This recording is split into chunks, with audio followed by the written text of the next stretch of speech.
Voilà, donc on va pouvoir commencer. Je vous remercie d'être présent à cette séance. Vous savez que c'est sûrement la séance de toute la Cité de la Réussite qui est la plus importante pour l'avenir. Et c'est aussi peut-être la plus compliquée, donc on va essayer à la fois de bien mesurer l'enjeu du débat et puis d'être le plus simple, le plus pédagogique possible. Parce que l'assurance maladie, la santé, la société, tout ça est relié et reste à savoir comment on sera pris en charge demain. Le titre est provocateur, Europe, États-Unis, quelle santé pour quelle société? Il est provocateur car en France, on a vraiment le sentiment qu'aux États-Unis, c'est terriblement mauvais. Il y a 46 millions de personnes qui n'ont pas de couverture d'assurance maladie et le système est très disproportionné entre les riches et les pauvres. Et la question qui se pose, c'est de savoir si en Europe, en France en particulier, aussi en Allemagne, on va plutôt vers un système américain avec la réforme en France de 2004 de l'assurance maladie et la création de la notion de médecin traitant et de parcours de soins, ou si justement le modèle européen, le modèle français, le modèle allemand va à un avenir. Donc pour débattre de ce thème qui est un peu complexe, on a 4 personnalités qui sont tout à fait pertinentes pour ce débat. D'abord Madame Doris Pfeiffer qui vient d'Allemagne, qui comprend le français mais dont les propos sont traduits par Madame, qui est la présidente d'une association de caisses d'assurance maladie qui donc négocie avec les hôpitaux et les professionnels de santé les tarifs et comment les tarifs, les prestations des professionnels de santé vont être remboursées. Donc, c'est un peu la prise en charge. Ensuite, on a M. Paul Lazaro, qui est pas américain, mais new-yorkais, et qui est professeur de biologie moléculaire, ça n'a donc rien à voir avec l'assurance maladie, mais justement qui nous donnera son point de vue en tant que consommateur, en tant qu'utilisateur du système de soins et du système de remboursement aux États-Unis. Et il va venir travailler en France parce qu'il a obtenu une chaire, Blaise Pascal, pour venir enseigner en France. Madame Dominique Polton, qui est une experte de l'économie de la santé, qui a passé de longues années, 8 au total, au CREDES et à l'IRDES, pour ceux qui connaissent. C'est un institut qui fait beaucoup d'études dans le domaine et qui est aujourd'hui à l'assurance maladie. Et enfin, Claude Évin, que tout le monde connaît, ancien ministre de la Santé, député, qui connaît donc très très bien ce sujet. Donc, je vais commencer peut-être par Monsieur Paul Lazaro. Est-ce que le système américain qui nous fait peur est aussi mauvais qu'on le pense, pour être provocateur? D'accord. Non, c'est simple, non. C'est pas mauvais que ça, mais quand même, nous avons des problèmes assez graves. Enfin, j'étais à New York la semaine dernière et j'ai parlé beaucoup avec des collègues qui sont responsables pour le médecin dans les hôpitaux et dans le planning. Mais nous arrivons à une crise assez importante. Et ce n'est pas exactement une question d'argent, parce que dans les États-Unis, on dépense 17% du GNP, Gross National Product, PIB. En France, c'est combien? 10%? Oui. Donc, vous voyez, c'est presque le double. Donc, ils dépensent beaucoup d'argent. En autre mot, on peut dire nous dépensons 6 000 $ par personne par année. Et en Europe, c'est entre 2 et 3 000 par personne, plus ou moins. Donc, il y a beaucoup d'argent dépensé. Le problème, c'est la distribution. Et c'est un peu le résultat des bonnes choses. Donc, nous avons maintenant des médicaments nouvelles, formidables, qui coûtent cher. Nous avons la haute technologie pour le diagnostic qui coûte très cher. Et nous avons la tradition que tout le monde peut avoir toutes les bonnes choses de la médecine et donc les coûts montent. Donc, en Amérique, le système d'assurance de santé, il y a plusieurs parties. Le gouvernement prend la responsabilité pour le vieux. C'est pas très vieux, c'est après 65 années. Bon. Et pour les pauvres, qui vraiment ne peuvent pas payer. Mais la tradition, c'est que l'assurance, c'est comme la nourriture et la maison, il faut payer. Et normalement, l'assurance médicale vient avec le travail. Et les employeurs donnent ou organisent l'assurance. Et ça a fonctionné assez bien, mais maintenant, plus, parce que le coût monte et donc ça coûte plus et plus et plus pour l'assurance. Je vous donne un exemplaire. Le coût de vie, on peut dire comme ça, a monté entre 2 ou 3% par année depuis les dernières 5 années. Les salaires ont monté un peu plus, 3 ou 4%, mais en 2000,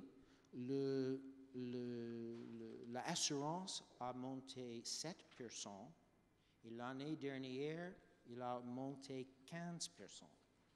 Donc, c'est grave. Et il y a plusieurs réactions pour limiter ça. Et il y a des employeurs qui réduisent les choses qui sont couvertes, qui demandent que les travailleurs payent plus un pourcentage qui monte. Et plus gravement, il y a les employeurs qui disent, bon, nous arrêtons de donner l'assurance.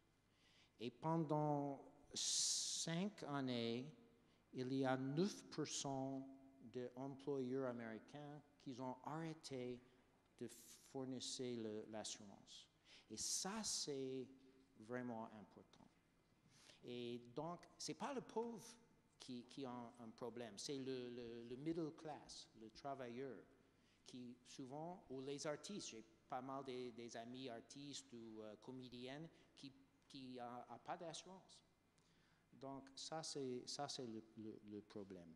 Et il y a pas mal de gens qui pensent à changer chez nous à un système d'assurance universelle. Par exemple, l'association the American College of Physicians, Association américaine de médecins, est pour une assurance universelle. Mais on peut parler après. C'est très difficile de changer le système. Il y a beaucoup de pression. Peut-être j'arrête là. Mais juste une petite question encore à vous, monsieur. On dit que l'État, quand même, prend de plus en plus de place aux États-Unis, donc pour pallier l'insuffisance de certaines entreprises, c'est vrai ?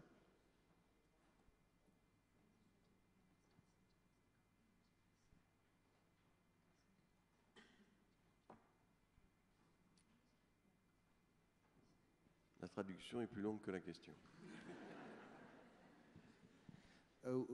Oui, plusieurs, comme vous savez, nous avons les gouvernements nationaux et des gouvernements des États. Et il y a plein de choses qui sont laissées à les États. Et les expériences les plus intéressantes pour la santé, maintenant, c'est au niveau des États. Par exemple, à Massachusetts, maintenant, il essaie à faire mandatory, obligatoire, que tous les employeurs doivent fournir l'assurance. Bon, ça c'est, on verra, ça c'est en train de faire. Il y a aussi, peut-être on parle après de Oregon, où ils essaient de mettre en place, où ils ont mis en place un système un peu rationnel pour la distribution de soins médicaux. Peut-être on laisse ça. Mais il y a beaucoup d'efforts pour... C'est pas que les gens disent, ah bon, non. Il y a beaucoup de gens qui sont très importants de trouver les solutions. Merci. Alors, en Allemagne, quelle est la situation ? En France, on a eu une réforme importante en 2004. En Allemagne, il y a eu plusieurs tentatives de réforme et Mme Merkel a battu en retraite sur ses propositions électorales, on va dire. Alors, où on en est ? Est-ce qu'il y a le même différentiel, la même difficulté qu'aux États-Unis ? Quelle est votre présentation générale ? Zunächst möchte ich mich entschuldigen, dass ich hier nicht in Französisch spreche. Mein Schulfranzösisch reicht Madame sera aus, traduite. zu verstehen. Vielleicht können Sie das erstmal. D'abord, je voudrais vous prier de m'excuser de ne pas m'exprimer en français, mais je ne veux pas vous imposer mon français scolaire. Wir haben in Deutschland eine ganz andere Situation als in den USA. Wir haben 100.000 bis 200.000 Menschen, die nicht versichert sind. Das ist eine sehr kleine Zahl. Wir können davon ausgehen, dass 99% der Bevölkerung versichert sind. Unsere Probleme sind ganz anderer Art oder sind auch ähnlich, aber kommen von einer anderen Seite. Wir haben steigende Kosten. Wir geben auch wie in Frankreich etwa 10% des Bruttosozialprodukts für Gesundheitsversorgung aus. Und wir haben seit langem eine Diskussion um die Belastung der Lohnkosten der Arbeitnehmer. Tout le monde a compris? En République fédérale, notre situation est différente de celle aux États-Unis, car il n'y a que 100 à 200 000 Allemands qui ne sont pas assurés. Nous pouvons dire que 99% de la population allemande est effectivement assurée. Mais nous avons d'autres problèmes. Les dépenses de santé augmentent. Comme en France, elles représentent environ 10% du produit intérieur brut. Et nous discutons beaucoup des charges salariales qui augmentent le coût de la main-d'œuvre en Allemagne. Im Moment haben wir die Situation, Sie haben eben schon die Bundesregierung angesprochen, dass wir eine große Koalition haben mit sehr unterschiedlichen Vorstellungen über die Finanzierung des Gesundheitswesens. Und hier versucht diese Koalition gerade diese völlig unterschiedlichen Vorstellungen zusammenzubringen. Es gibt zurzeit einen Gesetzentwurf, der vorsieht, man muss sagen, das System komplett auf den Kopf zu stellen. Es wird andere Finanzierungsstrukturen geben, es wird zu mehr staatlichem Einfluss führen und es wird auch dazu führen, dass die Versicherten stärker belastet werden. Ich glaube, die Details dieses Modells will ich Ihnen ersparen. Das ist in Deutschland schon eine sehr komplizierte Diskussion und man muss sehr viele Details kennen, um das nachzuvollziehen zu können. Aber die Richtung jedenfalls ist so, wie ich das gerade dargelegt habe. Actuellement, vous avez déjà fait allusion aux différentes démarches du gouvernement allemand. Nous avons une grande coalition en République fédérale et les partis qui forment cette coalition ont des idées très divergentes sur ce qui devrait être la réforme du système de santé. Le gouvernement cherche donc à trouver un dénominateur commun entre les idées de ces deux partis. Et il y a effectivement à l'heure actuelle un projet de loi qui, s'il est adopté, changerait du fond en comble le système actuel du financement du système de santé. Il y aura de nouvelles structures de financement, l'influence de l'État augmentera et les cotisations des assurés augmenteront aussi. Évidemment, je pourrais vous décrire tous les détails de ce projet de réforme, mais il est extrêmement compliqué. Il faut avoir une idée déjà très approfondie de ces différents textes de loi pour pouvoir mesurer les conséquences de cette réforme. C'est pourquoi je me limite à ces tendances générales que je viens de citer, c'est-à-dire influence de l'État qui augmente, les structures de financement qui changent et les cotisations des assurés qui augmentent. Une petite question, est-ce que le but c'est d'augmenter les cotisations des salariés ou essayer de réduire les coûts de santé? Est-ce qu'il est possible de réduire les coûts de santé en Allemagne? Das Interessante ist, dass die Koalition angetreten ist, die Finanzgrundlagen langfristig zu stabilisieren, die Beiträge der Versicherten und der Arbeitgeber zu begrenzen oder gar zu senken. Das Ergebnis, was wir zurzeit als Gesetzentwurf auf dem Tisch haben, bedeutet, dass die Beiträge steigen werden und dass es keine langfristige Sicherung der Finanzierung geben wird, sondern dass, was die Finanzierung, das Volumen angeht, keine Veränderung eintritt. Die Einsparungen sind minimal bis null, sodass wir davon ausgehen, dass kein Problem gelöst wird, aber durch die neuen Strukturen neue Probleme geschaffen werden. En effet, la coalition avait d'abord l'intention de stabiliser au moins les dépenses de santé et même de réduire les cotisations des salariés et des employeurs. Mais en réalité, ce qui est arrivé conduira plutôt à une augmentation de ces cotisations et le financement à long terme du système de santé n'est pas assuré. Les économies qui peuvent être réalisées dans le cadre de la réforme sont égales 0 et on peut dire que cette réforme ne résoudra aucun des problèmes actuels, mais soulèvera toute une série de nouveaux problèmes. Donc la coalition fait l'inverse de ce qui était prévu ou promis. Ja. Donc, oui. Oui, en Allemagne aussi.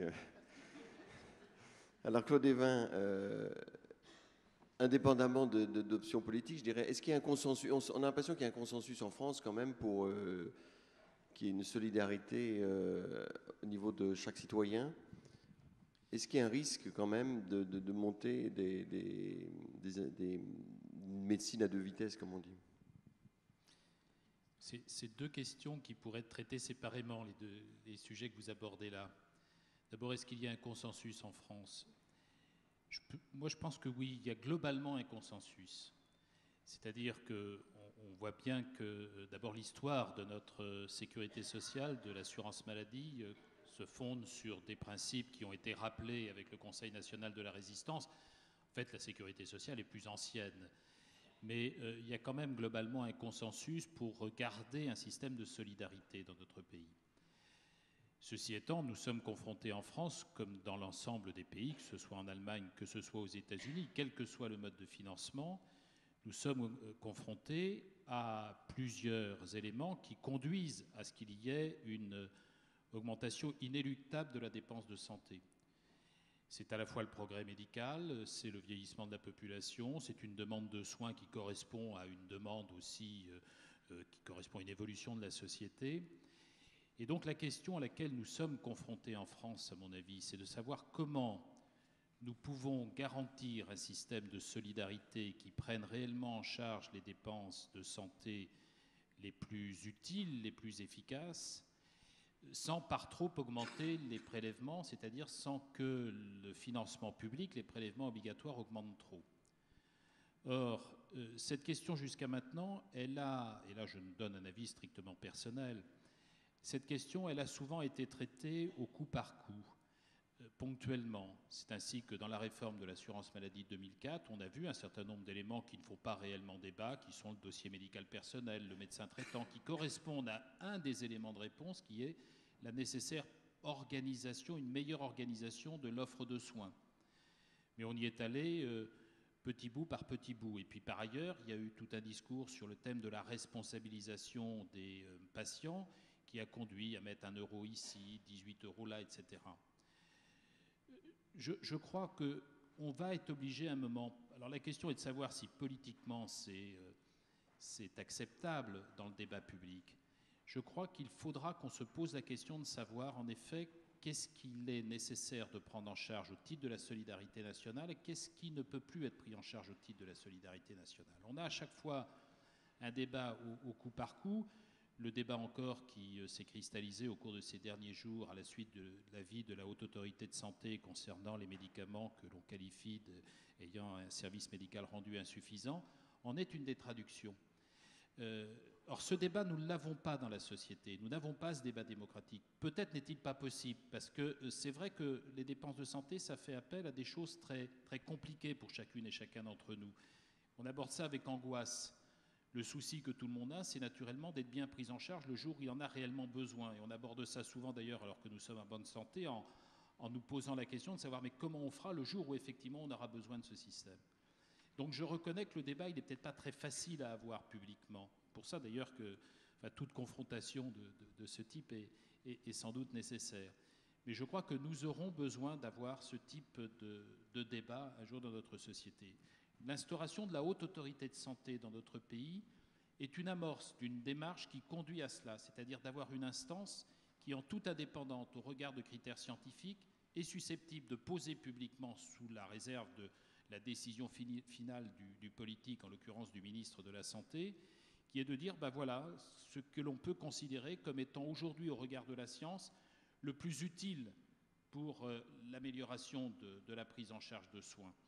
Mais c'est vrai que dès qu'on pose ce type de questions dans notre pays, et je sais d'ailleurs que c'est aussi le cas dans tous les pays qui ont un système collectif, un système fondé sur un financement socialisé, quand effectivement c'est nécessaire que ce soit les pouvoirs publics qui fassent des choix en la matière, eh bien c'est très compliqué. Simplement, je voudrais terminer justement, puisqu'on essaye d'évoquer la comparaison avec le système américain. Justement, si on veut garder en France un système fondé sur la solidarité, eh bien, il faut que les pouvoirs publics, et il faut que dans le débat public, on accepte de faire ça. Sinon, ce qui risque de se passer, c'est en effet une mise en concurrence. Et de dire, si les pouvoirs publics ne sont pas capables de prendre ce genre de décision, ben on laissera à l'assurance privée le soin d'arbitrer. Et à ce moment-là, on rentre dans des mécanismes de marché qui sont effectivement les critiques que l'on peut formuler sur le système aux États-Unis. Donc voilà les quelques éléments de réponse que je livre au débat, ou les éléments de réflexion que je livre au débat.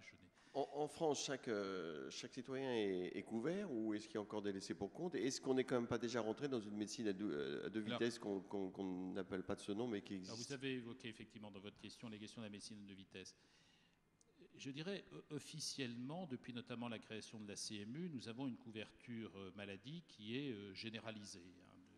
Je vous rappelle que l'assurance maladie est fondée sur l'activité professionnelle. Et donc pendant très longtemps, nous avions une assurance maladie qui, pour quelqu'un qui n'avait pas d'activité professionnelle, qu'il soit salarié, profession libérale ou artisan, commerçant, il y avait l'aide sociale. Manifestement, ce n'était pas satisfaisant. Et donc en 1999, il y a eu la création de la CMU.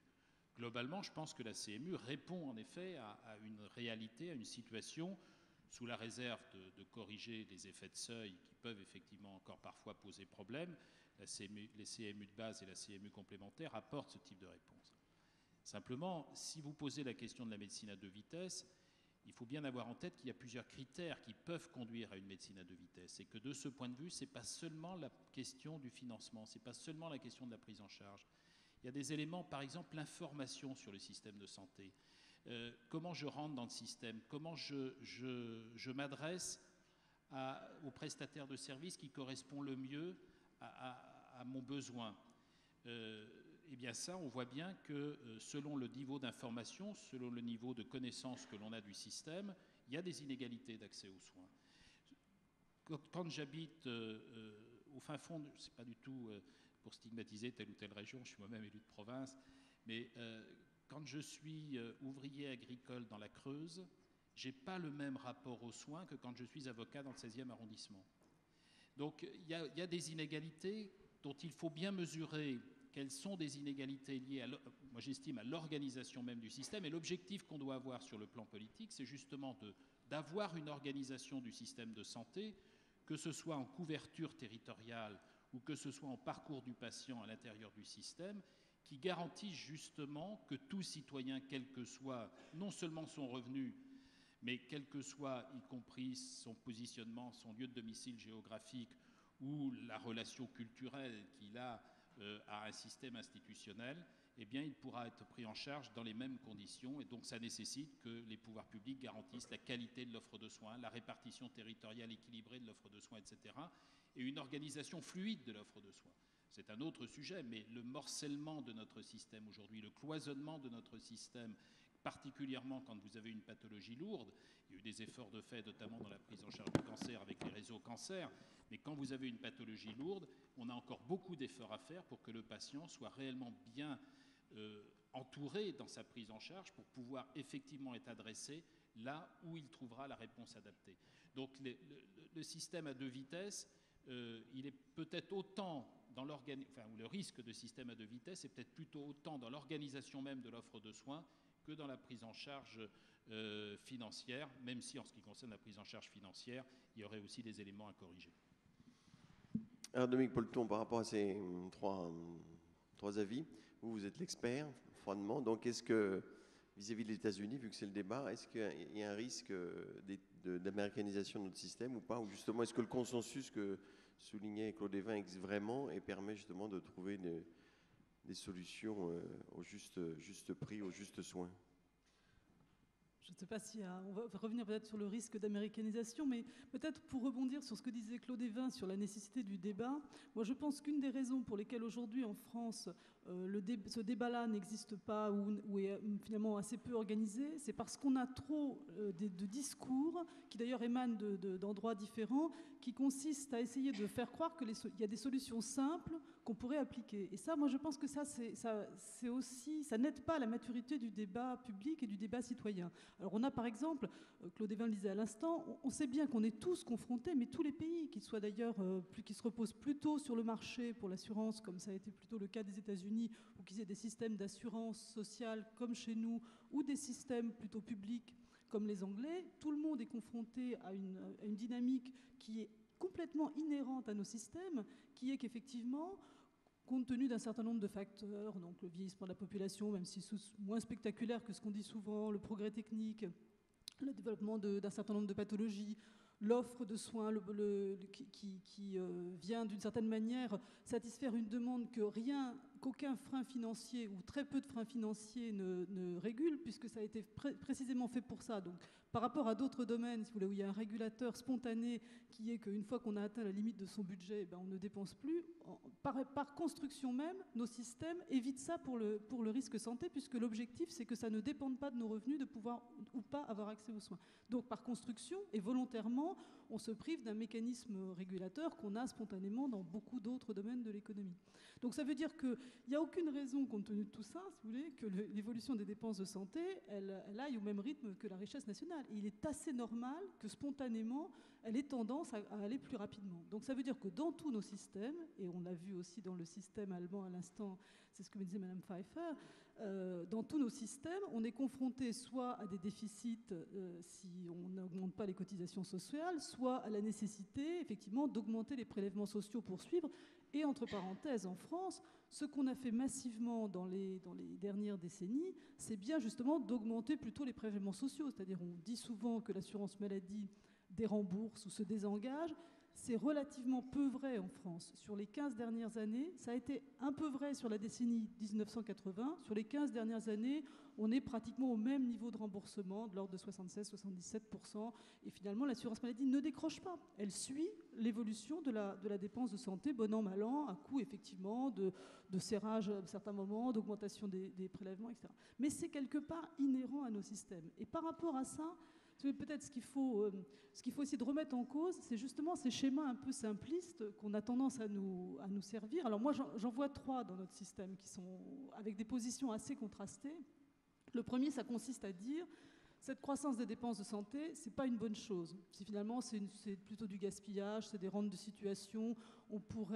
C'est pas nécessaire au bien-être de la population. On pourrait soigner aussi bien et mieux avec moins d'argent. Ce qu'il faut, c'est essayer de faire des gains de productivité. Je pense que c'est à la fois vrai, parce qu'on peut faire des gains d'efficience dans notre système. Donc, étant l'assurance maladie, j'en vois tous les jours qu'on pourrait essayer de mobiliser. Mais ce n'est pas si facile que ça. Mais enfin, je pense qu'il y a des réserves, effectivement, dans notre système de meilleure efficacité, on peut dire. En même temps, sans doute, à un moment donné, on touche aussi les limites de ce genre d'exercice, c'est-à-dire qu'on voit quand même arriver des nouvelles technologies, de nouveaux médicaments qui ont nécessité beaucoup de recherche, qui sont coûteux, mais qui sont pour un certain nombre utiles. Et donc, la question de savoir si on peut faire des gains de productivité pour financer la totalité du progrès technique, je ne suis pas sûre que ça soit en soi une solution miraculeuse, même si, encore une fois, je crois qu'il faut faire le maximum pour faire le mieux possible avec l'argent qu'on a. Le deuxième type de position, c'est de dire, alors ça, je crois que c'est intéressant de s'y arrêter parce que c'est un discours qui gagne beaucoup du terrain. Et puisqu'on parle d'américanisation, je pense que c'est un discours qui, de ce point de vue-là, est un peu dangereux. Ça consiste à dire, et ça a été notamment le cas d'un rapport du Cercle des économistes il y a quelques temps, et c'est largement relayé aujourd'hui par un certain nombre d'économistes, c'est de dire, mais au fond, on se trompe, il faut complètement changer de logique. La santé, les soins de santé, c'est très bien, les soins médicaux, c'est très bien. Si les gens veulent en consommer, c'est leur droit le plus strict, c'est plutôt ce qu'on appelle, vous savez, un bien supérieur, c'est-à-dire c'est tout à fait normal que ça augmente plus vite que la part que consacre une société qui est de plus en plus riche à à la santé augmente, c'est dans la nature des choses, comme les loisirs, comme la culture. Pourquoi on veut freiner ça? Il ne faut pas le freiner, au contraire, ce sont des très bonnes dépenses, ça crée de l'emploi, c'est à haute valeur ajoutée technologique, etc. La seule chose, c'est qu'évidemment, on ne peut pas tout financer publiquement. Donc, ce qu'il faut faire, c'est ne pas rationner les soins, mais bien délimiter le périmètre de la prise en charge publique. Et puis, pour le reste, les gens soit s'assurent, soit consomment comme ils veulent, mais ce sont aussi des consommateurs, d'une certaine manière, dans ce domaine-là, comme dans d'autres. Et après tout, pourquoi leur refuser un bien dont on est tous d'accord pour dire que c'est plutôt un bien positif en termes d'impact sur le bien-être, la vie, etc. Donc ça, on voit bien que ce discours qui a en fait l'apparence d'une espèce d'idée très simple à laquelle personne n'aurait pensé parce qu'on regardait par le mauvais bout de la lorgnette, pour le coup, en fait, là, je trouve que c'est un discours assez dangereux parce que quelque part, la question qui se pose fondamentalement à nous, c'est qu'est-ce qu'on met dans le périmètre public? Et donc on se retrouve exactement ramené au cas précédent du débat que soulignait Claude Évin, c'est-à-dire que si c'est pour dire il faut prendre en charge plus les maladies lourdes que des choses sans importance, d'une certaine manière, c'est exactement ce qu'on fait déjà. Je veux dire, aujourd'hui, des gens qui ont des maladies graves, il y a ce qu'on appelle le système des affections de longue durée, des gens qui ont des maladies graves et qui coûtent cher sont pris à charge à 100% pour ces maladies-là. Et par ailleurs, tout le monde peut consommer du Viagra, mais ça n'est pas remboursé. Mais enfin, l'offre existe, comme nous savons tous, en ouvrant nos boîtes à lettres électroniques tous les matins. Donc, je veux dire que c'est exactement ce qu'on fait dans nos systèmes. Et ça, je pense que personne ne le conteste, que quelque part, il y a sans doute un curseur à trouver. Toute la difficulté, c'est justement le débat sur qu'est-ce qu'on met dans la prise en charge publique. Et c'est là où on a quand même un lobbying extraordinaire, par exemple, de toute l'industrie pharmaceutique, pour des médicaments qui, certes, apportent toujours un petit plus en termes d'efficacité, donc qui n'ont pas totalement aucune utilité, mais dont, au fur et à mesure, le rapport coût-utilité supplémentaire devient discutable, sans doute. Et la difficulté qu'on a, c'est que avec ce type de raisonnement qui a l'air très simple et au fond, on se masque le fait qu'effectivement, dans notre système, si on veut garder un système public, il faut y faire des choix. Et quelque part, peut-être, il y a des médicaments qu'on rentre dans notre panier de biens, qu'on accepte de rembourser, qui seront progressivement au fil de l'eau remboursés sans doute à 100%, et dont on peut se demander si, par rapport à d'autres choix qu'on fait, c'est bien de les prendre ou pas. Mais ça, je crois que ce n'est pas des choix faciles. Et effectivement, il faut favoriser l'idée, je pense, que ce n'est pas en ayant des solutions toutes simples qu'on pourrait, ou des réformes, ça c'est ce que je pense de tous nos réformateurs, c'est que quand on fait une réforme, en France on est pareil que tout le monde, donc on fait une réforme et on dit toujours que c'est la réforme. Moi je crois qu'il n'y a pas de réforme du système de santé qui règle structurellement les problèmes, parce que cette tension dont je parlais, elle est inhérente à tous les systèmes. Donc on ne peut pas, et c'est sans doute là aussi illusoire et un peu fallacieux, penser qu'on va trouver une solution qui réglerait définitivement nos problèmes. Je pense qu'on est face à des choix et qu'il faut arriver à les faire de manière adulte, avec effectivement un débat public sur les coûts et les avantages du panier de biens et services et de soins qu'on veut prendre en charge. La troisième solution, la troisième position, je ne l'ai pas dit tout à l'heure, mais là elle est portée effectivement par certains acteurs, notamment syndicaux, c'est de dire la croissance des dépenses de santé c'est très bien et il faut continuer à la financer collectivement. Et ce qui est vrai, si vous voulez, c'est que moi je pense quand même qu'après tout, si on estime que les individus sont suffisamment responsables pour choisir d'une certaine manière souverainement de dépenser plus pour la santé ou moins pour la santé, dans ce cas, on doit aussi admettre qu'ils peuvent aussi choisir de le faire collectivement. Moi, ça ne me choque pas en tout cas. Merci pour ces 3 points. Mais est-ce que la tendance actuelle en France, c'est pas justement ce système il faut faire des choix si on veut que la dépense reste prise en charge publiquement? Est-ce qu'on n'est pas dans cette méthode-là? D'une certaine manière, le travail de la Haute Autorité de Santé sur les médicaments jugés peu efficaces pour des pathologies bénignes va dans ce sens-là. Et moi, je le trouve positif à titre personnel. Alors, je viens de m'apercevoir que je ne me suis pas présenté. Donc, je suis Philippe Duc, je suis médecin, journaliste et directeur général du Quotidien du médecin, le très très bon journal destiné, je ne sais pas pourquoi vous riez, aux médecins. Monsieur Paul Lazaro, vous, aux États-Unis, les 46 millions qui ne sont pas les plus pauvres, mais qui sont un peu la middle class, comment ils font alors quand ils ont une maladie sévère, qu'ils ont des dépenses de soins? Est-ce qu'il y a des systèmes qui sont mis en place? Yes. Quand ils sont vraiment malades, ils vont à emergency room. Aux urgences. Aux urgences. et ils sont très bien soignés. Nous avons la loi que les centres d'urgence ne peuvent pas refuser personne. Et même j'ai un ami qui est responsable pour un grand centre d'urgence à New York et m'a expliqué, même il ne demande pas s'il a une assurance. Il arrive, il y a le triage, qu'est-ce que c'est urgent ou non, et il commence le traitement. Et toutes les ressources de l'hôpital sont disponibles à les gens qui arrivent en urgence. Ça, c'est formidable. Le problème, c'est que c'est mieux attendre pas que le problème est très grave et on a besoin de l'urgence. Le problème, c'est les gens qui n'ont pas ne vont pas à le médecin avant quand les problèmes commencent. Et c'est ça. Peut-être je peux ajouter que je suis d'accord avec Madame Poulton pour il faut avoir un minimum raisonnable de soins pour toute la population. Ce n'est pas en France, mais en Amérique, je pense que le public n'a pas pensé à ça. Nous avons l'idée que tout est possible. Et à mon avis, il faut commencer de penser à des limites. Mais la question difficile est qu'est-ce qu'on met dans le système et qu'est-ce qu'on laisse à part. Comme vous avez dit, il y a des drogues des médicaments qui ont laissé à part. En anglais, on dit drug pour médicaments. Bon. Mais par exemple, un pharmacien peut décider de laisser quelque chose très cher à part. Mais peut-être un médicament cher peut éviter qu'une personne reste dans l'hôpital pour 3 semaines. Ça coûte encore plus cher. Donc, il faut un regard global, à mon avis. Et ça, c'est la chose difficile, je pense.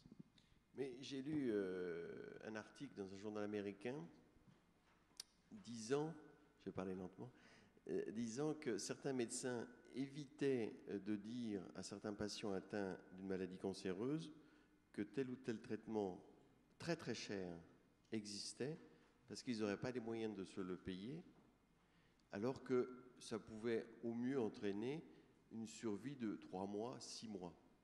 Ou si jamais ils voulaient engager cette dépense, il fallait qu'ils vendent leur maison, il fallait qu'ils se mettent dans des conditions financières très difficiles. Donc pour un père qui est atteint de quelque chose, c'est ruiner un peu les enfants. Enfin, c'était un peu l'esprit de cet article. Est-ce que c'est vrai? Est-ce que vous en parlez aux États-Unis?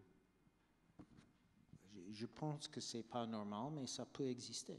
Il y a toutes sortes de choses qui arrivent. Il y a une statistique qu'à moitié des dépenses en Amérique, c'est pour les gens dans les derniers mois de leur vie. Est-ce que ça, c'est rationnel? Mais en France, c'est pareil. C'est-à-dire qu'il faut tuer les gens 1 mois avant leur mort. Et là, on ferait des économies colossales. Mais le problème, c'est...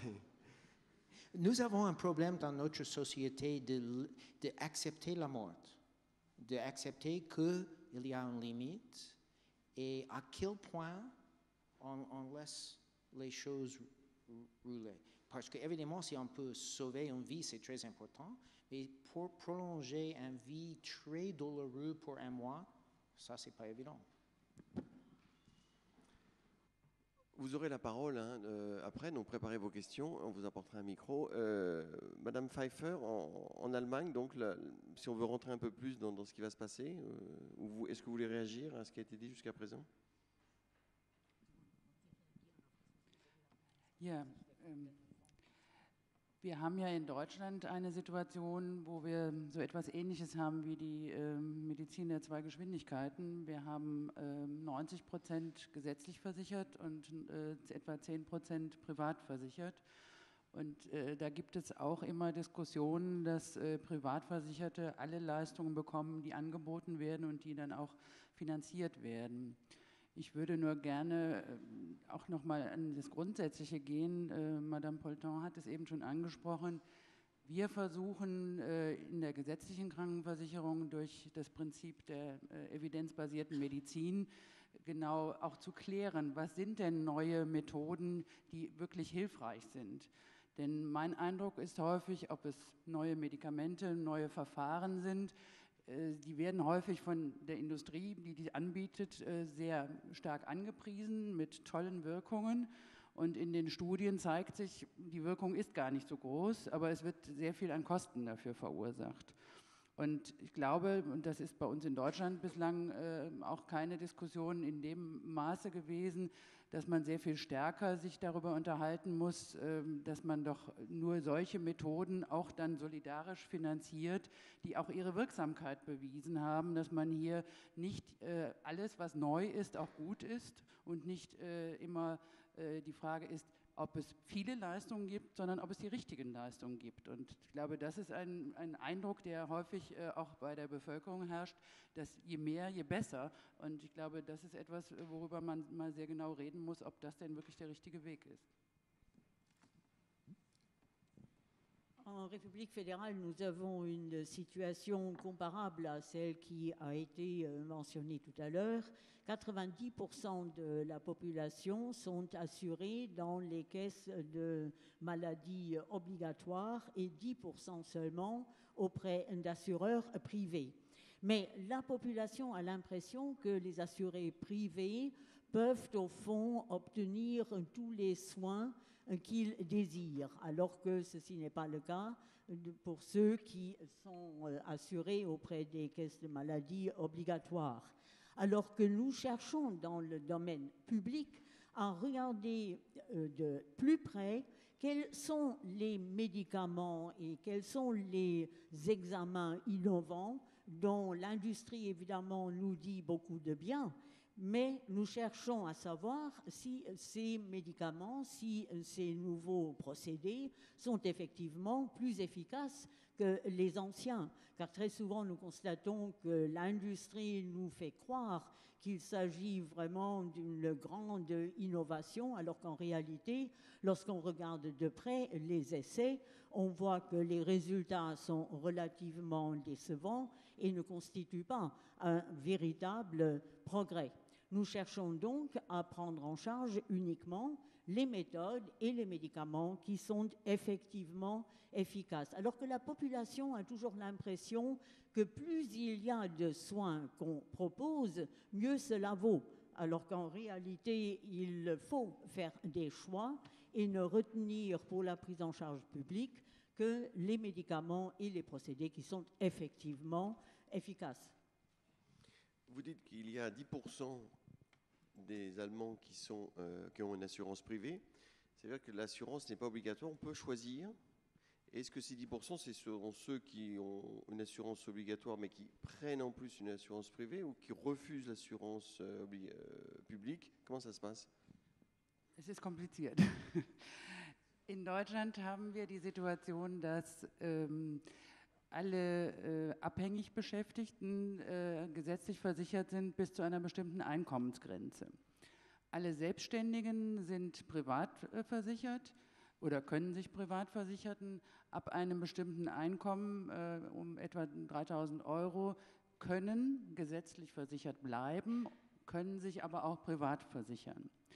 Das war eine der großen Diskussionen in der aktuellen Reform. Die Sozialdemokraten wollten eine Bürgerversicherung einführen, wo private und gesetzliche Krankenversicherung zusammengeführt werden, wo es diese Trennung eben nicht mehr gibt.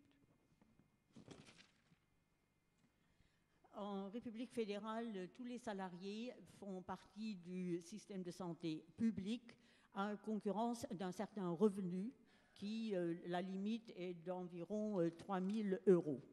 Les libéraux, les professions libérales, ont la possibilité de s'assurer auprès des assureurs privés du moment que leur revenu dépasse ce seuil de 3 000 euros. Mais ils peuvent rester aussi dans le cadre du système public.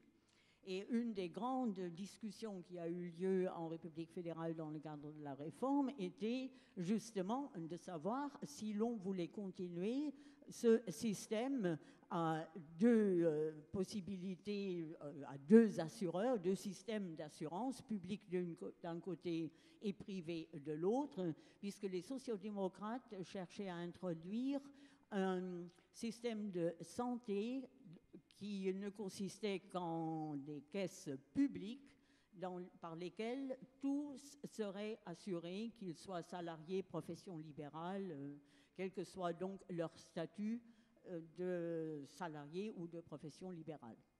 Et la tendance, alors ça va être, à son avis, ça va être plutôt quoi? Ça va être 100% ou on va maintenir un secteur privé?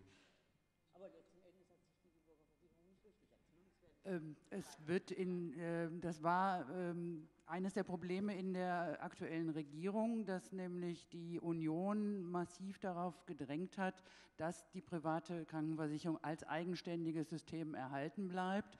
Sie werden in der Zukunft belastet durch bestimmte Bedingungen. Sie müssen Versicherte aufnehmen bzw. Altersrückstellungen weitergeben. Aber es wird weiter eine Trennung zwischen gesetzlicher und privater Krankenversicherung geben.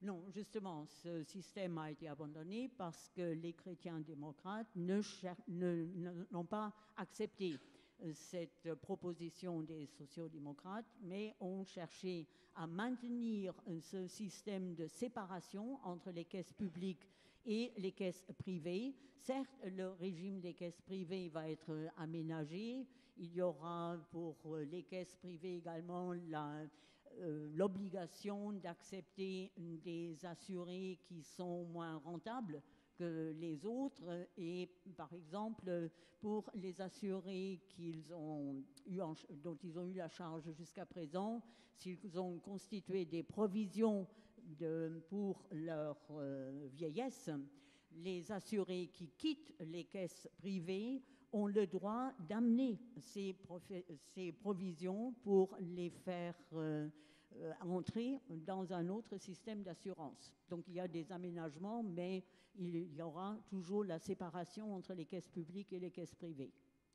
Alors en quelque sorte, en Allemagne, il y a une mise en concurrence de l'assurance maladie, et en France, d'aucuns veulent cette mise en concurrence, considérant que ça sera une émulation pour une meilleure gestion. Quel est votre avis là-dessus? Wir haben in Deutschland innerhalb der gesetzlichen Krankenversicherung einen starken Wettbewerb. Es gibt auch einen Wettbewerb zwischen gesetzlichen und privaten, weil, wie schon gesagt, besser Verdienende sowohl die gesetzliche als auch die private Krankenversicherung wählen können. Wir haben uns auch immer für einen Wettbewerb zwischen den Kassen, wir haben ja in Deutschland 250 verschiedene Krankenkassen, für einen Wettbewerb ausgesprochen.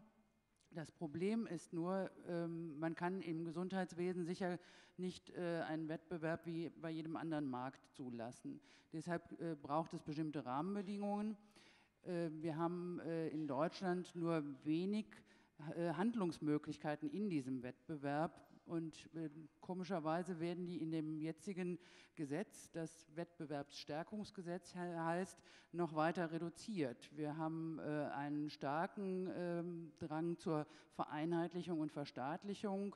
Die Verträge, die die Kassen mit Ärzten und Krankenhäusern schließen, werden künftig weitgehend von einem einheitlichen Dachverband geschlossen. Es wird starke staatliche Vorgaben geben. Auf der anderen Seite gibt es dann einen Wettbewerb, jetzt muss ich doch in die Reform hineingehen, in dem Kassen Zusatzprämien erheben müssen, wenn sie mit den Geldern nicht auskommen, sodass wir befürchten, es wird einen Wettbewerb der Kassen um gesunde und einkommensstarke Versicherte geben. Und das ist meines Erachtens die falsche Form von Wettbewerb. Wir waren immer der Auffassung, es soll Wettbewerb geben, damit es eine gute Qualität oder bessere Qualität der Versorgung gibt und eine effizientere Versorgung gibt. Das wird nach dem, was jetzt auf dem Tisch liegt, sicher nicht erreicht werden.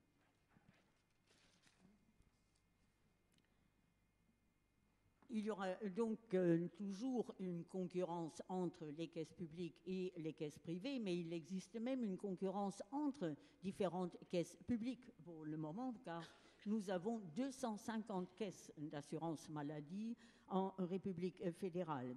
Et en principe, la réforme avait pour objectif de renforcer la concurrence. Étant entendu que le système de santé ne peut pas être considéré comme n'importe quel autre marché, il n'est pas possible d'accepter une concurrence sauvage dans le cadre du système de santé.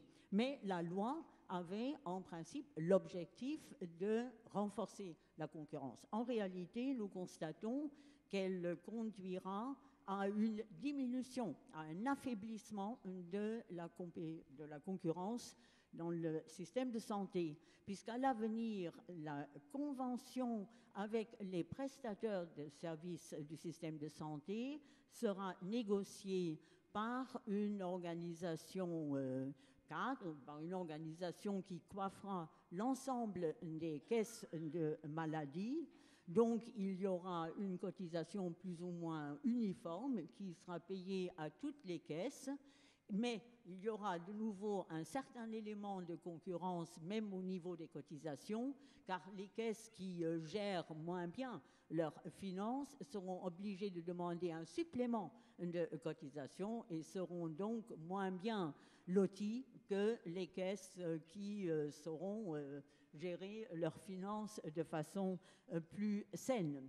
Mais de toute façon, nous voyons que sur la base de la loi actuelle, il y aura au fond une lutte entre les caisses qui chercheront à gagner à leur cause les personnes en bonne santé et ayant un revenu confortable. Or, c'est là une base de concurrence qui, à notre avis, est tout à fait erronée, car il faudrait que la concurrence se joue sur la base de l'efficacité des soins et de la qualité des soins, et non pas de la situation des assurés. Donc il y aurait les assurances des vieux et les assurances maladie des jeunes. Et les vieux n'auraient bientôt plus d'assureurs. Ich fürchte, dass viele Kassen, die sehr viele ältere oder kränkere Mitglieder haben, diesen Wettbewerb nicht sehr lange überleben werden. Es wird viele Kassen geben, die große Schwierigkeiten bekommen werden.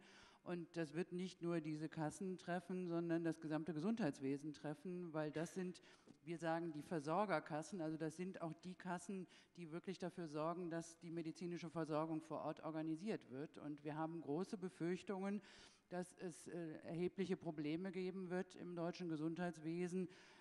Mein Schreckensszenario ist, dass wir zu einer Basissicherung, einer Einheitsversicherung kommen, die eine sehr reduzierte Grundversorgung beinhaltet, die staatlich gesteuert ist und alles Übrige privat und sehr teuer abgesichert werden muss. Oui, je crains effectivement que les caisses de maladie qui ont surtout des assurés déjà assez âgés et malades ne survivront pas très longtemps à cette réforme, mais je crains que ce ne soit pas seulement ces caisses-là, mais tout le système de santé qui en souffrira, car ce sont essentiellement les caisses qui localement veillent à l'accès aux soins de l'ensemble de la population qui souffriront le plus de la réforme. Et ce qui serait effectivement le plus regrettable comme résultat de cette réforme serait que il y aurait un minimum de prestations qui seraient financées de façon publique, mais ce serait vraiment un minimum de base, alors que tous les autres soins exigeraient une assurance privée supplémentaire qui coûterait évidemment beaucoup plus cher. Merci. Claude Évin, comment vous réagissez? Parce que le débat a été aussi celui-ci en France. Sur la concurrence, plusieurs choses. Tout à l'heure, vous avez dit qu'on se posait la question en France de la mise en concurrence pour une meilleure gestion. Alors, je crois d'abord qu'il faudrait revenir sur cette question. Qu'est-ce qu'on entend par une meilleure gestion? Est-ce que c'est la question de la gestion interne des caisses ou est-ce que c'est la question de la rationalisation de la dépense de santé? Imaginez que la privatisation réduirait les dépenses de gestion, c'est un leurre. Madame Pfeffer l'a d'ailleurs indiqué concernant l'Allemagne. Je regardais en réfléchissant un peu à notre échange et quelques documents sur le système aux États-Unis. Le Medicare aux États-Unis a 2% de frais de gestion. Les organismes privés ont des frais de gestion entre 9 et 15%. On sait très bien que lorsqu'il y a une mise en concurrence d'organismes, il y a naturellement la nécessité pour l'organisme d'aller rechercher des assurés nouveaux. Et ça, c'est un des éléments, ce n'est pas le seul, mais qui nécessite naturellement qu'il y ait, en mobilisation interne de frais de gestion, effectivement, de la dépense qui ne sert pas à prendre en charge des soins, mais qui est de la dépense structurelle. Donc, imaginez qu'une mise en concurrence en France permettrait de faire des économies de ce type, c'est un leurre.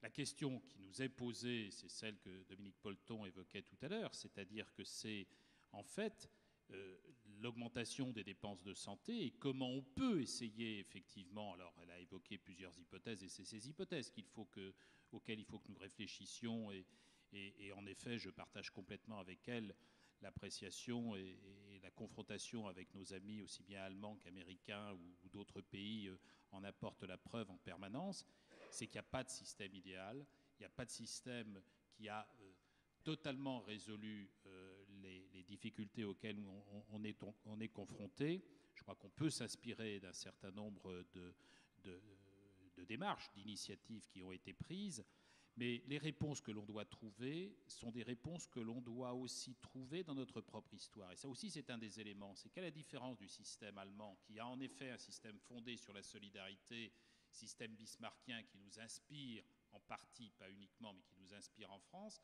c'est vrai qu'en Allemagne, il y a un réseau de caisses très très différentes. En France, nous avons plusieurs caisses d'assurance maladie, mais elles sont quand même considérablement, leur nombre est considérablement réduit. Et la Caisse nationale d'assurance maladie des travailleurs salariés assure, je crois que c'est deux tiers, oui, même trois quarts, c'est, Dominique, c'est 85% de l'ensemble des assurés sociaux en France. Donc nous ne sommes pas dans une histoire qui pourrait être identique, qui pourrait être comparable. Je voudrais d'autre part indiquer que, au contraire d'ailleurs d'une démarche concurrentielle, toutes les mesures qui ont été prises depuis un certain nombre d'années dans notre pays ont par contre conduit au contraire à une certaine homogénéisation, à une certaine universalisation de notre système. Je rappelle aujourd'hui que le système d'assurance maladie est quasi exclusivement financé par la contribution sociale généralisée. Il y a encore il y a une cotisation patronale pour les salariés, mais une cotisation patronale pour le régime salarié. Mais la cotisation salariée est, à l'exception de 0,75%, exclusivement financée par la contribution sociale généralisée. Et l'ensemble des revenus aujourd'hui contribuent par la CSG au financement de l'assurance maladie. Que par ailleurs, en ce qui concerne les prestations, pendant très longtemps, les prestations d'assurance maladie en France étaient différenciées selon les régimes. Or, depuis maintenant 4-5 ans, il y a une homogénéisation totale. Le dernier régime qui en France était un peu en retard, c'était le régime des commerçants, enfin le régime des non-non, c'est-à-dire non salariés, non agricoles, commerçants, artisans, etc. Et aujourd'hui, il y a les mêmes niveaux de prestations. Donc on n'est pas dans une démarche en France, au-delà de la confrontation parfois intellectuelle, enfin dans certains colloques sur l'éventualité d'une mise en concurrence, on ne s'est pas du tout inscrit dans ce mode de fonctionnement. Voire même si on regardait le fonctionnement institutionnel, la réforme de 2004 a créé l'UNCAM, qui est l'Union nationale des caisses d'assurance maladie, c'est-à-dire qu'on a maintenant en France un organisme qui est unique, qui serait peut-être comparable à votre association, madame, que vous dirigez, qui négocie avec les médecins, qui négocie au nom de l'ensemble des caisses, c'est-à-dire au nom de la mutualité sociale agricole et des caisses des commerçants et artisans et les autres caisses. Donc on ne va pas du tout vers une concurrence en France. Je pense que ce débat, qui est un débat qu'on voit ressurgir régulièrement, ne correspond pas du tout à la réalité historique, à la réalité institutionnelle de notre pays. Et de plus, je le redis, ça ne résoudrait pas le problème. Nous avons donc en France, effectivement, à répondre comme nos amis allemands, américains, au financement d'une dépense qui ne fera qu'augmenter. Et il faut se sortir là aussi l'idée que les dépenses de santé iront en diminuant ou qu'elles seront stabilisées, parce que le progrès technique, ce que nous avons dit les uns et les autres, conduisent effectivement inéluctablement à une augmentation de la dépense. Et donc, toutes les mesures que nous devrons prendre, c'est de savoir comment nous essayons, c'est un peu ce que nous avons dit dans la première intervention, notamment Dominique Polton et moi, c'est-à-dire comment nous essayons de continuer de prendre en charge par la solidarité ce qui garantit dans l'offre de soins la meilleure qualité de cette offre. Dernier codicile d'ailleurs, en ayant aussi toujours en tête que le niveau de santé d'une population ne s'apprécie pas uniquement au regard de son offre de soins, qu'il ne faudrait pas oublier non plus la prévention, l'éducation sanitaire, etc., les conditions de vie, l'environnement, qui sont aussi des éléments déterminants sur le niveau de santé de la population. Il ne faut pas qu'on confonde non plus niveau de santé d'une population et consommation de soins, qui ne sont pas nécessairement la même chose. Naturellement, la consommation de soins est naturellement un élément de réponse à l'amélioration de l'état de santé, mais ce n'est pas le seul facteur déterminant. Vous avez dit que le débat public était très important sur ce type de problème pour que des vrais choix soient faits. Madame Polton l'a souligné aussi. Comment vous expliquez le fait que les candidats à l'investiture suprême et à la candidature, et en particulier on a eu quelques visions cette semaine des candidats à la candidature du PS, ne veulent pas parler de ce sujet, et l'élu disant il faut dépenser plus, m'a-t-on dit, parce que je n'ai pas vu les débats. Je ne suis pas certain qu'il y ait que cela d'exprimer quand même. Alors ça, c'est un autre sujet. Je ne peux donner que là une perception personnelle. D'abord parce que les questions de santé et de financement de la santé sont des questions, Dominique Polton l'a dit, c'est des questions très complexes. Très, très complexes. J'ai la faiblesse, mais comme j'ai un tropisme sur ces sujets dans le champ politique, je suis sans doute partisan, mais j'ai la faiblesse de penser que c'est vraisemblablement dans les politiques publiques les politiques publiques les plus compliquées, parce qu'elles font appel à des déterminants nombreux dont un certain nombre d'entre eux sont très subjectifs. Dans d'autres politiques publiques, il y a des éléments de subjectivité. L'un des autres questions de politique publique les plus complexes, c'est naturellement l'école, l'enseignement, etc. Mais les politiques de santé, il y a des facteurs déterminants nombreux qui sont aussi bien des facteurs économiques, des facteurs industriels, des facteurs aménagement du territoire, des facteurs institutionnels, et puis des facteurs éthiques, des facteurs philosophiques, le rapport à la mort qui était indiqué, M. Lazaro évoquait tout à l'heure. Toutes ces questions pèsent dans le débat. Ce qui veut dire donc que les politiques ont énormément de mal à objectiver, enfin, c'est l'interprétation que j'en donne, c'est-à-dire à objectiver ce débat. Parce qu'effectivement, la question peut à ce moment-là être rapidement posée, de dire, bon, est-ce que vous laissez filer les dépenses ou est-ce que vous maîtrisez les dépenses ? Chacun peut dire, écoutez, oui, je veux maîtriser les dépenses, sauf que inéluctablement, comme je l'évoquais tout à l'heure, les dépenses vont augmenter. Ça veut donc dire qu'il faut se poser la question des prélèvements obligatoires. Aujourd'hui, la question de la dette et la question des impôts est un sujet qu'on aborde de manière un peu simpliste. Il y a eu des promesses de fait sur des diminutions d'impôts et de prélèvements obligatoires. On sait très bien qu'en matière de santé, ça, personne ne l'évoque par trop, mais que si on veut maintenir un système de solidarité, on n'échappera pas dans les années à venir. Est-ce que c'est dans 2 ans, dans 3 ans, dans 5 ans, je n'en sais rien, mais à augmenter les prélèvements obligatoires. Je pense qu'on ne pourra pas faire autrement, même si en même temps, il faut par ailleurs qu'on maîtrise l'évolution de la dépense et qu'on organise mieux le système et qu'il y a en effet des mesures à prendre en la matière. Mais vous voyez bien que c'est des questions où on ne peut jamais répondre de manière binaire. Alors, je vous rassure, il n'y a pas eu que ça, je n'ai pas malheureusement pu voir personnellement le débat, mais il y a eu une question qui a été évoquée, qui à mon avis peut-être n'a pas été très bien traitée, mais comme je ne suis pas candidat à la présidence de la République, je ne m'engagerai pas là dans une polémique avec ceux qui se sont exprimés. Non, il y a eu apparemment la question de la répartition de l'offre de soins. Les solutions évoquées ne sont pas, à mon avis, très pertinentes. Imaginer qu'on pourrait imposer à des médecins d'aller s'implanter dans les zones à démographie faible aujourd'hui est un leurre, là aussi. Je pense qu'il faut qu'on organise l'offre de soins en réseau, et je ne vais pas développer ça maintenant, mais je pense qu'il y a des solutions. Mais par exemple, effectivement, la territorialité de l'offre de soins, c'est un vrai sujet. Je l'avais évoqué tout à l'heure comme étant un des facteurs de médecine à 2 vitesses, enfin de système de santé à 2 vitesses. Ça, c'est un vrai sujet qui, je le sais, a été évoqué par un certain nombre de candidats dans le débat cette semaine. Merci. Est-ce qu'il y a des questions, des commentaires? Oui, on va vous apporter un micro. Alors là, il y a 3 mains qui sont levées, au deuxième rang et puis à gauche. Là, hop. Alors, juste pour être vous situez. Vous dites pas vous dites qui vous êtes un peu pour. Oui, Jean-Pierre Mazel, chef d'entreprise. Voilà.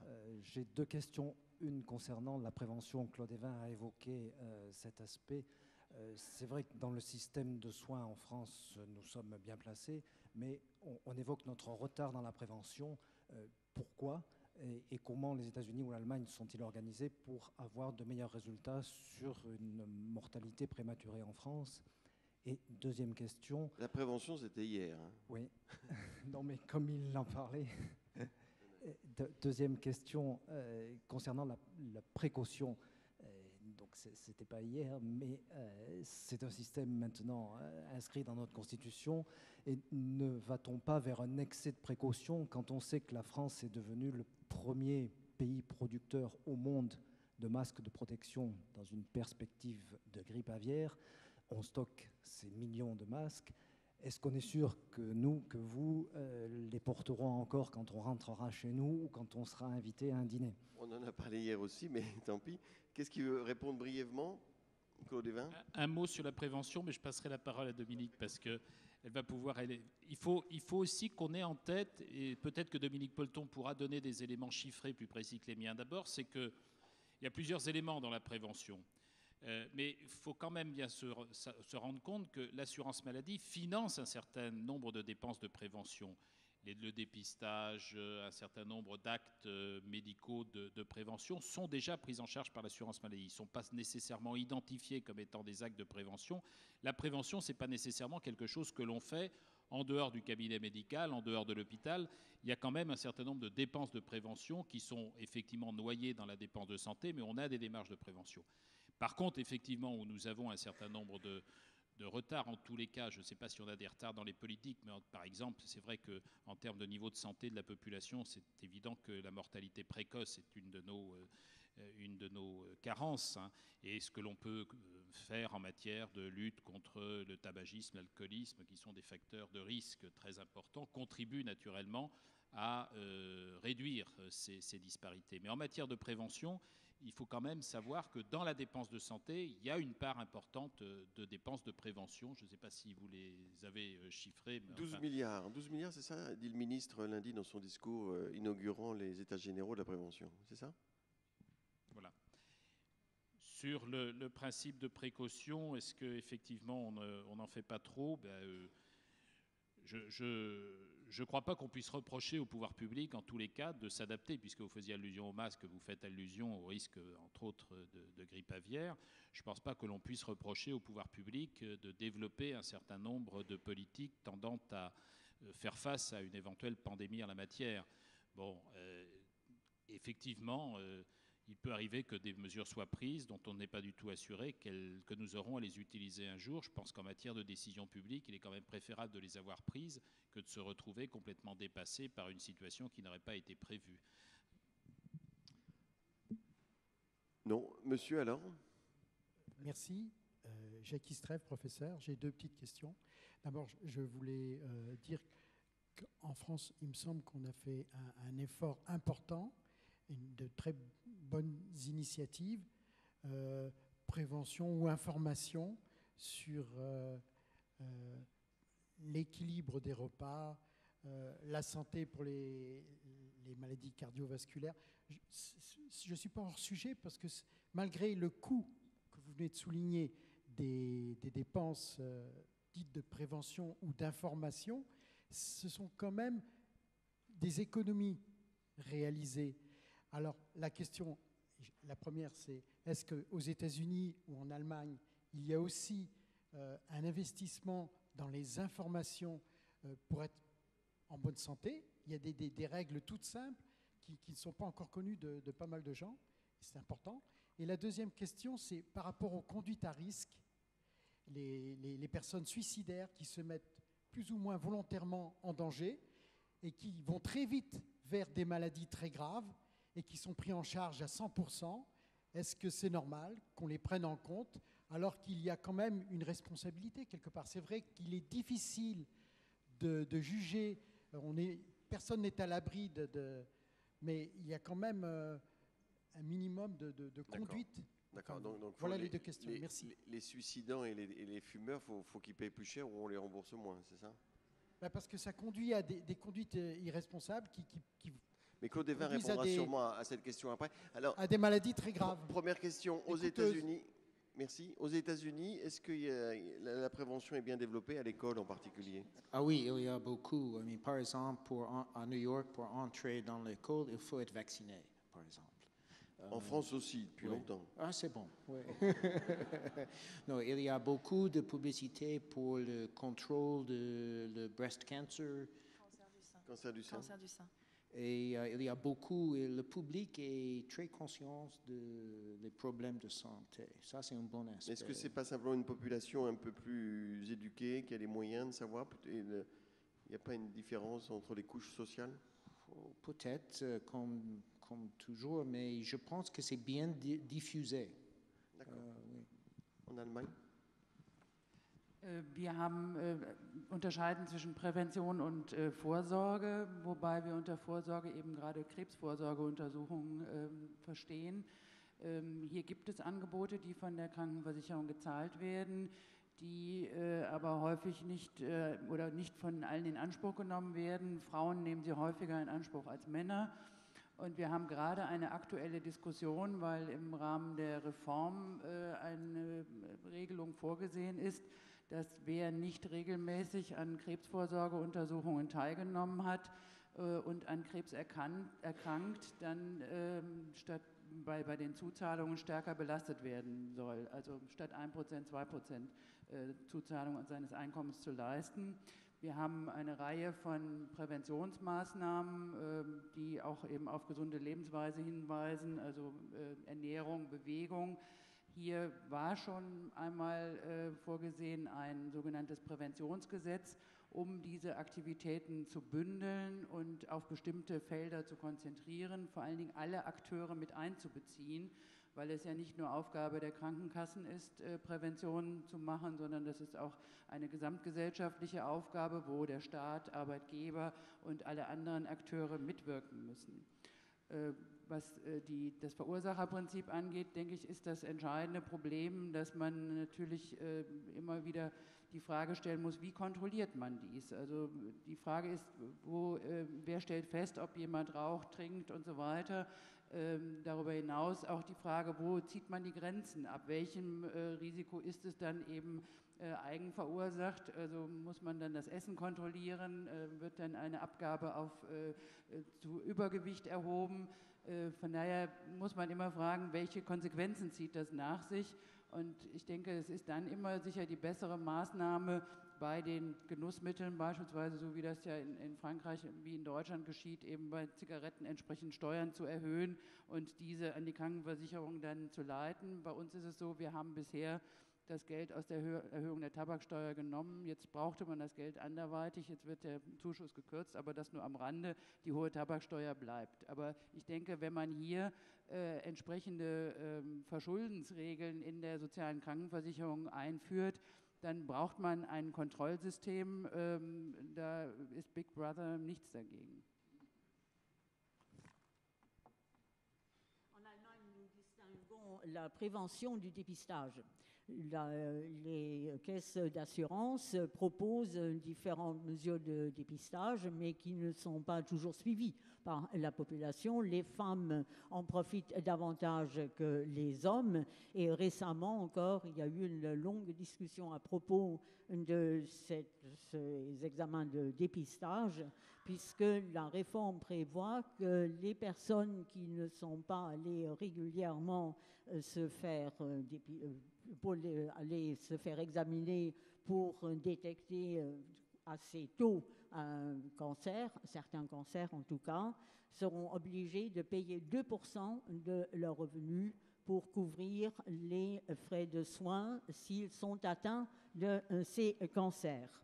Quant à la prévention, nous avons fait beaucoup pour informer sur la nutrition, sur la nécessité d'exercice physique, etc. Et nous avions même pensé à demander à tous les acteurs de la vie publique et privée, y compris les employeurs et différents autres acteurs, de participer à cet effort d'information et de prévention. Quant à votre remarque à propos de la responsabilité personnelle que l'on a si on tombe malade après avoir fumé, bu, etc., certes, cette idée est certainement valable, mais il est extrêmement difficile d'exercer un contrôle sur le comportement privé. Comment savoir si quelqu'un a fumé, trop mangé, à partir de quel poids faut-il sanctionner une surcharge pondérale et comment exercer un contrôle vraiment efficace sur le comportement personnel de chaque assuré. Nous avons plutôt préféré, comme vous l'avez fait en France d'ailleurs, prélever une taxe sur les cigarettes. Et le revenu de cette taxe a été utilisé pour financer le système de santé. Malheureusement, cette subvention va être réduite dans le cadre de la nouvelle loi, mais nous avons pu quand même utiliser une partie de cette recette pour financer le système de santé. Si l'on essaie réellement de contrôler tous les assurés pour savoir comment ils se comportent dans la vie de tous les jours, il faudrait introduire un système qui serait bien pire que celui du Big Brother. Merci. Non, il y a une question, mais juste de Polton, sur cette question qui revient très souvent. Cette question qui revient très souvent sur une conduite à risque et un remboursement moindre ou une cotisation plus importante, tout en sachant que c'est très important. 2% des soins, si on a un cancer du sein, si on n'a pas fait le dépistage, ça peut aller très vite. Est-ce qu'il y a eu des études qui montrent que ça peut être efficace ou pas? Parce que c'est vraiment, hier aussi on en a discuté, c'est quelque chose qui revient très souvent et ça a l'air d'être une évidence, la bonne, fausse peut-être évidence.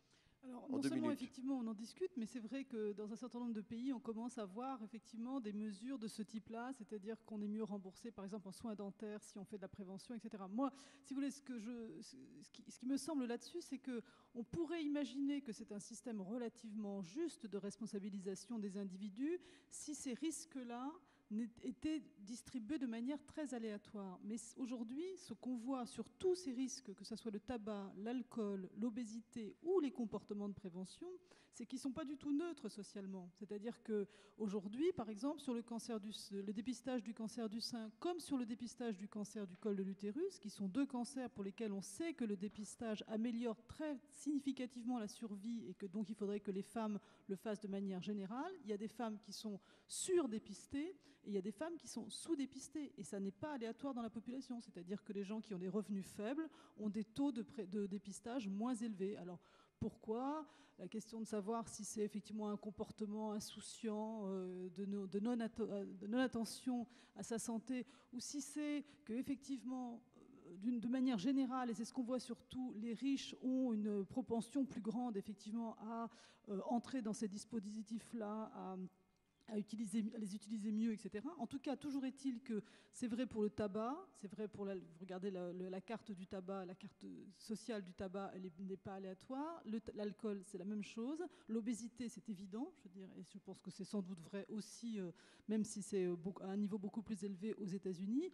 Tous ces risques, si vous voulez, sont aussi quand même des marqueurs sociaux. Donc ça veut quand même dire que cette régularité-là, elle renvoie à des schémas soit de recours aux soins, soit qui sont moins individuels qu'il n'y paraît. Donc ça, c'est mon premier point. Le deuxième, sur le retour sur investissement de la prévention, je crois quand même qu'il faut, si vous voulez, faire aussi attention sur la prévention comme sur les soins. On a parfois tendance à penser que si on faisait énormément de prévention, ça serait très coût-efficace pour la collectivité. C'est vrai jusqu'à un certain point. Si on dépiste tout le monde sur tout, y compris des gens qui ont de très faibles risques, ça coûtera extrêmement cher parce que si vous voulez, c'est vrai que ce sont des coûts individuellement faibles, mais quand vous les appliquez à de très larges populations, ça revient extrêmement cher pour finalement un nombre de gens dépistés, guéris ou des années de vie gagnées faibles. Donc même sur le domaine de la prévention, et c'est d'ailleurs ce qui est fait aujourd'hui, hein, on dit que c'est bien de se faire dépister pour le cancer du sein à partir d'un certain âge. Là, on est sûr que ça vaut le coup. Il n'est pas évident que, même si ça pourrait être une tentation, il faille dépister tout sur tout le monde à tout âge. Merci. Une question là-haut. Oui, Patrick Dumière, entreprise du médicament. Ma question porte sur l'introduction des Français, des assurés, des patients dans le système de décision de la régulation elle-même. Schéma sur lequel on a beaucoup de mal à avancer puisque notre régulation elle est quand même totalement idéologique, puisque à un certain moment, on choisit plutôt d'attribuer telle ressource sur telle offre de soins plutôt que sur telle autre, sur des critères qui sont des critères d'arbitrage qui sont du reste sur la place publique, mais qui ne sont pas ceux-là forcément consensuels ou en tout cas qui ne correspondent pas forcément aux indicateurs de santé publique vers lesquels on devrait tendre si on voulait avoir un vrai progrès de santé. Et donc on focalise au nom de la finance publique sur simplement la notion de coût. Donc est-ce que notre système ne peut pas progresser progresser tant en consensus qu'en maîtrise, en faisant en sorte, mais les décideurs, l'UNCAM que vous avez évoqué, les élus, M. Evin en a été, sont capables aujourd'hui d'accepter qu'on remette dans le système des représentations des Français qui pourront à certains moments participer de cette régulation. Représentativité des débats et des décisions, alors, Claude Evin, ça vous, je pense. Oui, mais bon, d'abord, moi, je note que alors, il y a plusieurs. Enfin, poser le problème de manière générale, bon, est intéressant, mais il faut regarder comment après on peut mettre en œuvre un tel objectif. Il y a une représentation des usagers, une représentation des patients qui s'est fortement renforcée au cours de ces dernières années. Les associations de malades, les associations de patients sont, et il y a eu des textes législatifs, notamment la loi du 4 mars 2002, qui les ont installés, si je puis dire, dans le système. Donc, il y a effectivement une participation beaucoup plus grande, et je crois qu'on ne peut que s'en féliciter, et cette participation n'ira qu'en augmentant. Est-ce que pour autant, il est possible, en grandissant, si je puis dire, ce qu'on appelle parfois la démocratie sanitaire, est-ce que ça règle le problème des arbitrages que vous évoquez et que vous souhaitez? Alors ça, c'est un autre débat. En fait, moi, tel que je l'entends, je ne sais pas si c'était ça que vous aviez en tête, mais c'est que effectivement, il y a des consommations de soins qui, aujourd'hui, produisent des effets, améliorent, si je puis dire, le niveau de santé de la population, ou améliorent la prise en charge, améliorent la qualité aussi de cette prise en charge. Et ces prestataires de soins ont le sentiment d'être sanctionnés par les pouvoirs publics qui prennent des décisions un peu de manière, vous avez dit, idéologique. Je vais prendre un exemple très concret, puisque vous avez dit de quel secteur vous étiez. Il y a des médicaments aujourd'hui qui réduisent considérablement les durées moyennes de séjour hospitalier, voire même qui permettent des traitements extérieurs à l'hôpital, là où il y a quelques années, on procédait par intervention chirurgicale. Je pense notamment à des lésions gastriques, par exemple. Le problème qu'on ne sait pas faire, ça ne veut pas dire qu'il ne faut pas s'y attaquer. Mais c'est que quand il y a effectivement un produit qui remplit une fonction tout à fait nouvelle, je pense à des prises en charge de cancer aussi, l'amélioration de l'espérance de vie en prise en charge du cancer doit beaucoup aux médicaments. Quand on a une dépense de ce type, ce que nous ne savons pas faire, et la participation des usagers permettrait peut-être d'enrichir le débat, mais je ne suis pas certain que ça permettrait de le sanctionner à un moment, c'est que nous ne savons pas, par exemple, comment, lorsqu'on a réduit de la durée moyenne de séjour dans un hôpital, lorsque voire on hospitalise moins sur telle ou telle pathologie, c'est comment on transfère, si je puis dire, ces dépenses plutôt sur le médicament au détriment de l'hôpital, pour des raisons diverses. C'est parce que y a des structures lourdes. L'hôpital, c'est 70% de dépenses de personnel. On ne va pas licencier, d'autant plus qu'il y a des demandes qui ne sont pas satisfaites non plus à l'hôpital. Donc c'est ça qu'on ne sait pas nécessairement faire. Ce qui renvoie à un autre débat, au moins que je peux formuler en 2 phrases sur le plan théorique, c'est qu'on peut se poser effectivement la question de savoir si, de ce point de vue, le financement de notre système, je l'ai évoqué un petit peu dans ma toute première intervention, mais le financement de notre système de manière cloisonnée ne renforce pas un peu cette difficulté. C'est-à-dire qu'effectivement, si on avait une prise en charge, un financement plus au forfait au regard de la prise en compte de telle ou telle pathologie, peut-être qu'on aurait une fluidité beaucoup plus grande. Mais aujourd'hui, avec un système dans lequel vous avez la médecine libérale conventionnée avec la sécurité sociale, rémunérée à l'acte, les établissements de santé en contrat avec les agences, enfin avec l'État, représentés par les agences régionales d'hospitalisation, qui sont dans un autre mode de financement, et le médicament et les dispositifs médicaux qui sont encore dans un autre mode de financement, c'est vrai que sur des prises en charge de pathologies lourdes, l'économie réalisée dans une des modalités de prise en charge n'a pas d'influence immédiate, je dis bien immédiate, vis-à-vis des autres acteurs. Et donc je comprends le sentiment, mais imaginez que tous les acteurs du système ont le sentiment que les décisions sont prises de manière idéologique ou de manière aveugle, que ce soit les médecins libéraux qui revendiquent, que ce soit les hôpitaux que je représente par ailleurs, parce que je suis président de la Fédération hospitalière de France, on a tous, ou l'industriel du médicament, on a tous le sentiment que comparativement aux autres, on est toujours les plus maltraités. Donc c'est quelque chose qui mérite que ce soit peut-être un peu plus objectivé. La participation des patients pourrait peut-être y conduire, mais ça ne serait pas en tous les cas suffisant. Une dernière phrase, je vous prie de bien vouloir m'excuser, je vais devoir vous quitter pour des raisons de retour en province. Oui. Donc je vais peut-être devoir, pour prendre un train, devoir quand même quitter la tribune un tout petit peu plus tôt. Merci. Mais il est 18h, donc on va s'arrêter là. Donc on avait promis qu'on s'arrêterait à 18h précis parce qu'il y a d'autres débats après. Mais je vais quand même demander une conclusion à notre New-Yorkais préféré de ce soir. Est-ce que ça ne vous fait pas envie, le système français ? Est-ce que si vous étiez point privilégié, professeur des universités, vous n'auriez pas envie de vivre en France et de vous faire soigner en France ?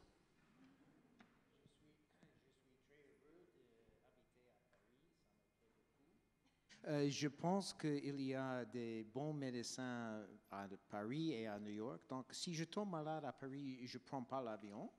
Et par contre, si je tombe malade à New York, je ne prends pas l'avion pour venir à Paris. Merci. Merci. Merci, mesdames, merci, messieurs. Je crois que c'était un débat très intéressant, très riche et très instructif. Merci.